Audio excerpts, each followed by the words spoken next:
Habari, kwa majina naitwa Mwalimu Viola, mwalimu mkuu msaidizi shule ya msingi Kidina iliyoko mkoa wa Arusha. Shule yetu ina jumla ya wanafunzi 1600. Uongozi wa shule kwa kushirikiana na jamii na shirika la Kopel tunaendesha kampeni kwa ajili ya kumalizia ujenzi wa jiko letu, kumkodisha mpishi, lakini pamoja na kukodisha shamba ambalo tutalifanya kama bustani ya kuotesha mboga. Na shamba hili litasimamiwa na wanafunzi wenyewe na wenyewe watakaootesha mboga. Kusudi kubwa la kampeni hii pamoja na kwamba ni kujenga jiko ni kuhakikisha kwamba kila mwanafunzi anapata chakula shuleni. Na hii imetokana na kwamba wanafunzi wengi wanatoka katika familia duni ambazo hawana uhakika wa kupata milo mitatu.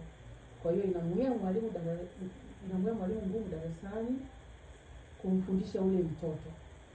Kuna wakati ikifika mtoto unakuta amechoka, hawezi kupokea maarifa mapya kabisa.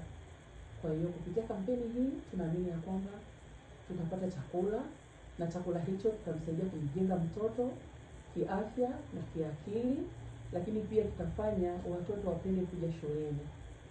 Kwa maelezo zaidi tufuatilie kupitia tovuti yetu ya Kopel.